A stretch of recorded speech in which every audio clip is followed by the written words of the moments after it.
स्वागत है आपका बी न्यूज नेशन में। मैं हूं आबिद हुसैन शेख।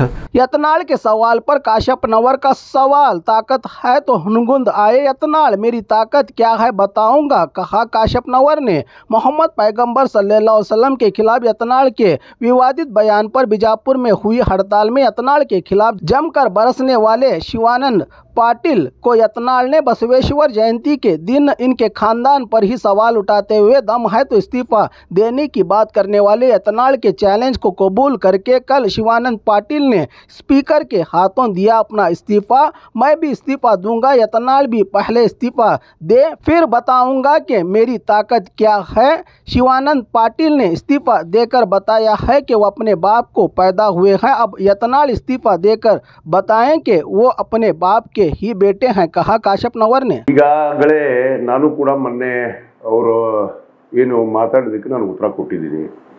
ನಮಗೆ ಅಶ್ಲೀಲ ಪದವನ್ನು ಬಳಸುವಂಥ ಒಂದು ಸಂಸ್ಕಾರದಲ್ಲಿ ನಾವು ಜನಿಸಿಲ್ಲ. ನಾವು ಇವತ್ತು ಪವಿತ್ರವಾದ ಕ್ಷೇತ್ರ, ಅದು ಅಣ್ಣ ಬಸವಣ್ಣನವರ ಒಂದು ವಿದ್ಯಾಭೂಮಿ ಮತ್ತು ಐಕ್ಯ ಭೂಮಿಯಲ್ಲಿ ನಾವು ಜನಿಸಿದ್ದೀವಿ. ಇವತ್ತು ಇವರು ಹೇಳಿರುವಂಥ ಮಾತುಗಳನ್ನು ನಾವು ಕೇಳಿದ್ರೆ ಆಶ್ಚರ್ಯ ಅನಿಸುತ್ತೆ. ಇವರು ಯಾವ ಒಂದು ಅವ್ರು ಅಲ್ಲಿ ಹುಟ್ಟಿದ್ರು, ಅವ್ರ ಹೆಸರು ಇದಿರಲಿಲ್ಲ, ಇವರು ಎಲ್ಲಿ ಹುಟ್ಟಿದ್ರು, ಅವ್ರ ಅಪ್ಪಗೆ ಹುಟ್ಟಿದ್ರು ಅಂತನೋ ಮಾತುಗಳನ್ನು ಏನು ಇವತ್ತು ಯತ್ನಾಳ್ ಅವರು ಮಾತಾಡ್ತಾ ಇದ್ದಾರೆ. ಇವರು ಬಹುತೇಕ ನನಗೆಲ್ಲೋ ಅನಿಸುತ್ತೆ ಇವರು ಎಲ್ಲಿ ಯಾವ ಜನಾಂಗದಲ್ಲಿ ಜನಿಸಿದ್ರು ಅನ್ನೋದು ನನಗೊಂದು ಇವತ್ತು ಸಂದೇಹ ಪ್ರಾರಂಭ ಆಗಿದೆ. ಯಾಕಂದರೆ ಇವರು ಲಿಂಗಾಯತ ಧರ್ಮದಲ್ಲಿ ಜನಿಸಿದವರು ಅಥವಾ ಬೇರೆ ಧರ್ಮದಲ್ಲಿ ಜನಿಸಿದವರು ಅಥವಾ ಏನು ಇವರು ಸಂಸ್ಕಾರನೇ ಹೀಗಿತ್ತೋ ಅಥವಾ ಇವರು ಕಲಿಸಿದ ಪಾಠ ಕಲ್ಕೊಂಬಂದಿದ್ದೋ ಇದು ಇದೆಯೋ ಅನ್ನೋದು ನನಗೆ ಸ್ವಲ್ಪ ಸಂದೇಹ ಆಗ್ತಾ ಇದೆ. ಇವತ್ತೇನು ನನ್ನ ಬಗ್ಗೆ ಶಿವಾನಂದ ಪಾಟೀಲ್ ಅವ್ರ ಬಗ್ಗೆ ನಮ್ಮ ತಂದೆಗೆ ಹುಟ್ಟಿದೀವೋ ಇಲ್ಲೋ ಅನ್ನೋ ಪ್ರಶ್ನೆ ಮಾಡಿದ್ದಾರೆ. ಆ ತಂದೆಗೆ ಹುಟ್ಟಿದೀವೋ ಇಲ್ಲೋ ಅನ್ನೋದನ್ನು ಜನ ಇವತ್ತು ತೀರ್ಮಾನ ಮಾಡಿ ನಮಗೊಂದು ಅಧಿಕಾರ ಅಂತ ಕೊಟ್ಟಿದ್ದಾರೆ. ಅವರು ಕೂಡ ಇವತ್ತು ಘನ ಸರ್ಕಾರದ ಸಚಿವರಿದ್ದಾರೆ, ನಾನು ಕೂಡ ಶಾಸಕನಾಗಿ ಕೆಲಸ ಮಾಡ್ತೀನಿ. ನಮಗೆ ಇವತ್ತೇನು ಚಾಲೆಂಜ್ ಮಾಡ್ತಾ ಇದ್ದಾರೆ, ಇವತ್ತೇನು ಬಂದು ನಿಂತ್ಕೊಟ್ರಿಂದ ಇಲ್ಲೇ ಬಂದು ನಿಂತ್ಕೋತೀನಿ, ಬಿಜಾಪುರಕ್ಕೆ ಯಾಕೆ ಬರ್ತೀರಿ, ಬಿಜಾಪುರ ಭಾಷೆ ಭಾಳ ಹಲ್ಕಟ್ಟಿದೆ. ನಾನು ಮತ್ತು ಶಿವಾನಂದ ಪಾಟೀಲರು ಅಖಂಡ ಬಿಜಾಪುರ ಜಿಲ್ಲೆಯಲ್ಲಿ ಜನಿಸ್ತವ್ರು, ನಮ್ಗೆ ಗೊತ್ತಿದೆ ಏನು ಸಂಸ್ಕಾರದಲ್ಲಿ ಬೆಳೆದಿದ್ದೀವಿ ಅಂತ. ಆಮೇಲೆ ಇವರು ಮಾತು ಎತ್ತಿದ್ರೆ ಪಾಕಿಸ್ತಾನ ಇವ್ರಿಗೆ ಪಾಕಿಸ್ತಾನಕ್ಕೆ ಹೋಗಿ ಸೋಲಿಸಿ ಬರ್ತೀನಿ ಅಂಥೇಳಿ ಒಂದು ಮಾಧ್ಯಮದಲ್ಲಿ ನೋಡಿದೆ. ನಾವು ಭಾರತ ದೇಶದಲ್ಲಿ ಜನಿಸಿ ಭಾರತ ದೇಶದಲ್ಲಿ ಇದ್ದೀವೋ, ಇವತ್ತು ಇವರು ಯಾವ ದೇಶದಲ್ಲಿ ಇದ್ದೀವಿ ಅಂತ ಮಾತಾಡ್ತಾ ಇದ್ದಾರೆ ಅನ್ನೋದು ನನಗೆ ಸ್ವಲ್ಪ ಸಂದೇಹ ಆಗ್ತಾ ಇದೆ. ಯಾಕಂದರೆ ಭಾರತ ದೇಶದಲ್ಲೇ ಇದ್ದೀವಿ, ಅದು ಪವಿತ್ರವಾದ ಅಣ್ಣ ಬಸವಣ್ಣನ ನಾಡಿದು. ಯಾಕಂದರೆ ಉತ್ತರ ಕರ್ನಾಟಕ ಅಂದರೆ ಅಣ್ಣ ಬಸವಣ್ಣನವರ ಒಂದು ಸಂಸ್ಕಾರ. ಇವತ್ತು ಏನು ಅಕ್ಷರವನ್ನು ದಾನವಾಗಿ ಕೊಟ್ಟಂಥವ್ರು, ಇವತ್ತು ನಮಗೆ ವಚನದ ಮೂಲಕ ನಮಗೆ ಮಾನವೀಯತೆಯನ್ನು ಕಲಿಸಿದಂಥವ್ರು. ಇವತ್ತು ನಮ್ಮ ಬಸವನ ಬಾಗೇವಾಡಿ ಆಗಿರ್ಬೋದು, ಕೂಡಲ ಸಂಗಮ ಕ್ಷೇತ್ರ. ಇವತ್ತು ಇವು ಪಾಕಿಸ್ತಾನ ಅಂದರೆ ಇಲ್ಲಿ ಜನ ಹಿಂದೂಗಳು ಮತ್ತು ಮುಸ್ಲಿಮ್ಗಳು ಎಲ್ಲ ಜನಾಂಗ ಜಾತಿಯವರು ಇದೀವಲ್ಲ, ಅಂದರೆ ಇಲ್ಲಿ ಪಾಕಿಸ್ತಾನಕ್ಕೆ ಹೋಲಿಸ್ತಾರೆ. ಅಂದರೆ ಇಲ್ಲಿ ಎಲ್ಲ ಹಿಂದೂಗಳು ಇರೋಂಥವ್ರು ಏನು ಮುಸ್ಲಿಮರ, ಏನು ಶಿವಾನಂದ ಪಾಟೀಲ್ ಅವ್ರ ಮತಕ್ಷೇತ್ರ ಆಗಿರ್ಬೋದು, ನನ್ನ ಮತಕ್ಷೇತ್ರ, ಪಾಕಿಸ್ತಾನಕ್ಕೆ ಹೋಗಿ ಸೋಲಿಸಿ ಬರ್ತೀನಿ ಅಂತ ಹೇಳ್ತಾರೆ ಅವರು. ಪಾಕಿಸ್ತಾನಲ್ಲ ನಮ್ಮ ಹುನಗುಂದ ಮತಕ್ಷೇತ್ರ, ಬಸವನ ಬಾಗೇವಾಡಿ. ಒಂದು ಬಸವಣ್ಣನವರ ಏನು ಜನ್ಮ ಆಗಿರುವಂಥ ಇಂಗ್ಲೇಶ್ವರ, ಅದು ಬಸವನ ಬಾಗೇವಾಡಿ ತಾಲೂಕು. ಕೂಡಲ ಸಂಗಮ ವಿದ್ಯಾಭೂಮಿ ಮತ್ತು ಅವರ ಐಕ್ಯ ಭೂಮಿ ಅಂತ ನಾವು ಹೇಳ್ತೀವಿ.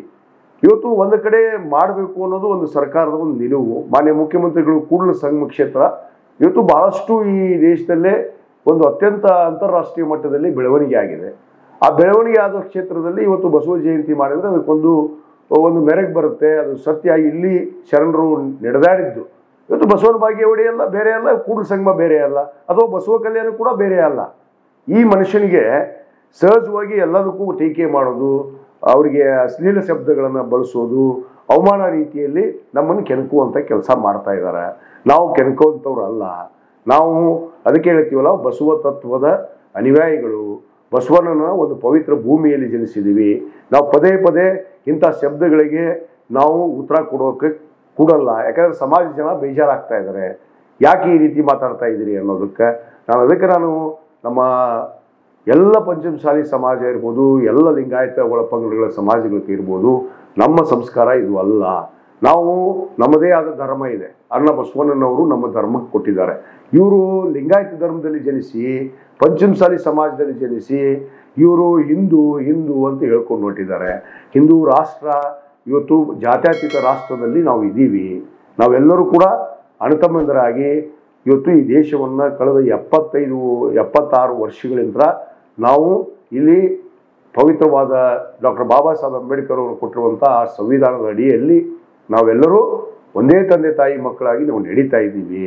ಈಗಾಗಲೇ ಮಾನ್ಯ ಶಿವಾನಂದ ಪಾಟೀಲ್ ಅವರು ರಾಜೀನಾಮೆಯನ್ನು ನೀಡಿದ್ದಾರೆ. ನಾನಂತರೂ ಭಾಳ ಸ್ಪಷ್ಟವಾಗಿ ಹೇಳಿದ್ದೀನಿ, ರಾಜೀನಾಮೆ ಕೊಡೋದಕ್ಕೆ ಇವನಿಗೆ ಯಾವುದೇ ನೈತಿಕ ಹಕ್ಕಿಲ್ಲ ನಮ್ಮನ್ನು ಕೇಳೋದಕ್ಕೆ. ಇವನಿಗೆ ಪಕ್ಷದಿಂದ ಕಿತ್ತಿ ಉಚ್ಚಾಟನೆ ಮಾಡಿದ್ದಾರೆ. ಇವನು ಪ್ರಾಮಾಣಿಕವಾಗಿ ಯಾವ ಪಕ್ಷದ ಒಂದು ಅಡಿಯಲ್ಲಿ ಸಿದ್ಧಾಂತದಲ್ಲಿ ಬೆಳೆದು ಒಂದು ಪಕ್ಷದ ಬಿಫಾರ್ಮ್ ಅನ್ನು ತೆಗೆದುಕೊಂಡು ಗೆದ್ದಿದ್ರು ಆ ಪಕ್ಷ ಇವತ್ತು ಉಚ್ಚಾಟನೆ ಮಾಡಿದೆ. ಆ ಪಕ್ಷಕ್ಕೆ ಫಸ್ಟ್ ರಾಜೀನಾಮೆ ಕೊಡ್ಬೇಕು ಇವರು. ನಾನು ಬರ್ತೀನೋ ನಿಲ್ಲಕ್ಕೆ, ಇವನು ಬರೋದು ಬೇಡ, ಇಲ್ಲಿ ಬರೋದು, ಇಲ್ಲಿ ಇವ್ನಿಗೆ ಹಿಂದೂ ಕೂಡ ನಾವು ಏನೇನು ಸಹಾಯ ಮಾಡಿದ್ವಿ ಅನ್ನೋದು ಗೊತ್ತೈತಿ, ಜನಕ್ಕೆ ಗೊತ್ತೈತಿ. ಇವತ್ತು ಅದನ್ನು ಅರಿವಿಟ್ಕೊಂಡು ಮಾತಾಡ್ಬೇಕು. ಈ ಮನುಷ್ಯ ಅಲ್ಲೇ ನಿಂದಿರಲಿ. ಇವತ್ತು ಶಿವಾನಂದ ಪಾಟೀಲ್ ಬರ್ತಾರೋ ನಾನು ಬರ್ತೀನೋ. ಈಗಾಗಲೇ ಶಿವಾನಂದ ಪಾಟೀಲ್ರು ಅಪ್ಪು ಹುಟ್ಟಿದ ಕೆಲಸ ಮಾಡ್ಯಾರಲ್ಲ. ನಾನು ಮಾಡಿದ್ರು ಬೇರೆ ಅಲ್ಲ, ಶಿವಾನಂದ ಪಾಟೀಲ್ ಮಾಡಿದ್ರು ಬೇರೆ ಅಲ್ಲ. ಇವತ್ತು ಕೊಟ್ಟಿದ್ದಾರೆ. ಇವನು ರಾಜೀನಾಮೆ ಕೊಡಲಿ, ಫಸ್ಟು ರಾಜೀನಾಮೆ ಅಂಗೀಕಾರ ಆಗಲಿ, ಆಮೇಲೆ ನೋಡೋಣ. ಯುದ್ಧ ಇದೆ, ತೋರಿಸ್ತೀವಿ. ಪಾಕಿಸ್ತಾನಕ್ಕೆ ಹೋಗಿ ಸೋಲಿಸಿ ಬರ್ತೀನಿ ಅಂತ ಹೇಳ್ತಾರಲ್ಲ ಇವರು. ಪಾಕಿಸ್ತಾನದಲ್ಲಿ ಇದ್ದೀವ ನಾವು? ಅಂದರೆ ಹುಣಗುಂದ ಮತಕ್ಷೇತ್ರ ಬಸವನ ಬಾಗೇವಾಡಿ ಪಾಕಿಸ್ತಾನ? ಅಲ್ಲಿ ಇಲ್ಲಿ ಹೇಳುವಂಥ ಎಲ್ಲ ಹಿಂದೂಗಳು ಮುಸ್ಲಿಮರ? ಅಂದ್ರೆ ಅವಮಾನ ಮಾಡಲಿಲ್ಲ ಈ ಜನಾಂಗಕ್ಕೆ? ಇವತ್ತು ಲಿಂಗಾಯತ ಧರ್ಮಕ್ಕೆ ಅವಮಾನ ಮಾಡಲಿಲ್ಲ? ಈ ರೀತಿ ಮಾತಾಡೋದ್ರಿಂದ ಇವರೇನು ನಮಗೆ ಭಾಳ ಅಶ್ಲೀಲ ಶಬ್ದಗಳು ಬರ್ತಾವಂತೆ. ನನಗನ್ಸುತ್ತೆ ಇವರು ಲಿಂಗಾಯತ ಧರ್ಮದಲ್ಲೇ ಜನಿಸಿದಾರೆ ಇಲ್ಲೋದು ನನಗೆ ಇವತ್ತು ಸಂದೇಹ ಬರ್ತಾ ಇದೆ. ಯಾಕಂದರೆ ಇವರು ಈ ಲಿಂಗಾಯತ ಧರ್ಮದಲ್ಲಿ ನಾವೆಲ್ಲ ಜನಿಸಿದ್ವಿ. ಒಂದು ಸಂಸ್ಕಾರ ಇದೆ ನಮಗೆ. ಒಂದು ಪವಿತ್ರವಾದ ಅಣ್ಣ ಬಸವಣ್ಣನವರು ನಮಗೊಂದು ಸಂಸ್ಕಾರ, ಒಂದು ನುಡಿ ನಡೆ. ಇವತ್ತು ಏನು ತ್ಯಾಗ ಬಲಿದಾನದಿಂದ ಇವತ್ತು ಪಾಪ 12ನೇ ಶತಮಾನದಲ್ಲಿ ಹೋರಾಟ ಮಾಡಿ ಎಲ್ಲರನ್ನೂ ಒಂದೇ ವಾಹಿನಿಗೆ ತಂದು ಇವತ್ತು ಈ ರಾಜ್ಯದಲ್ಲಿ ವಿಶೇಷವಾದ ಒಂದು ಎಲ್ಲರಿಗೂ ಕೂಡ ಒಂದು ಸಂಸ್ಕಾರವನ್ನು ಕೊಟ್ಟಿದ್ದಾರೆ. ಅದನ್ನು ನಮಗೆ ಕಾಪಾಡ್ಕೊಂಡು ಹೋಗ್ತೀವಿ. ನಾವು ಪದೇ ಪದೇ ಇವರು ಚಿಲ್ಲರ್ ಮಾತಿಗೆ, ಚಿಲ್ಲರ್ ಭಾಷೆಗೆ, ಚಿಲ್ಲರ್ ಶಬ್ದಗಳಿಗೆ ಉತ್ತರ ಕೊಡೋದಕ್ಕೆ ಹೋಗೋದಿಲ್ಲ. ನಾವಿನ್ನು ಮುಂದೆ ನಾವು ಏನಿದೆ ಸಮಯಕ್ಕೆ ಕಾಯ್ತೀವಿ. ಆ ಸಮಯಕ್ಕೆ ತಕ್ಕ ಪಾಠ ಕಲಿಸ್ತೀವಿ. ಅದನ್ನು ಕಾಯ್ದು ಈ ರಾಜ್ಯದ ಜನತೆ ನೋಡ್ರಿ ಅಂತೇಳಿ ಎಲ್ಲರಲ್ಲಿ ವಿನಂತಿ ಮಾಡ್ಕೋತೀನಿ. ಶರಣಾರ್ಥಿಗಳು.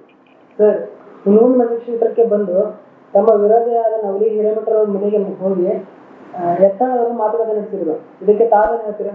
ನೋಡ್ರಿ, ಅವರು ಬಂದು ಯಾರು ನವಲಿ ಹಿರೇಮಠ ಮನೆಗಾರ ಹೋಗ್ಲಿ, ಆ ದೊಡ್ಡ ಮೂರು ಮನೆಯಾಗಾರ ಹೋಗ್ಲಿ, ಇನ್ನು ಇಲ್ಲಿ ಇನ್ನೊಬ್ಬನ ಕರ್ಕೊಂಡು ಬಂದ್ರು ನಮಗೇನು ಫರಕ್ ಬೀಳೋದಿಲ್ಲ. ನಾವು ಬಂದು ನಿಂದಿರ್ತೀನಿ ಅಂದ್ರೆ 28ಕ್ಕೆ ಬಂದು ನಿಂದ್ರೆ ನಿನ್ನ ತಾಕತ್ತಿದ್ರೆ ಇಲ್ಲಿ ನಾಮಿನೇಷನ್ ಕೊಡು, ನಾನು ತೋರಿಸ್ತೀನಿ ಅವಾಗ. और खबरों के लिए देखते रहिए बी न्यूज़ नेशन।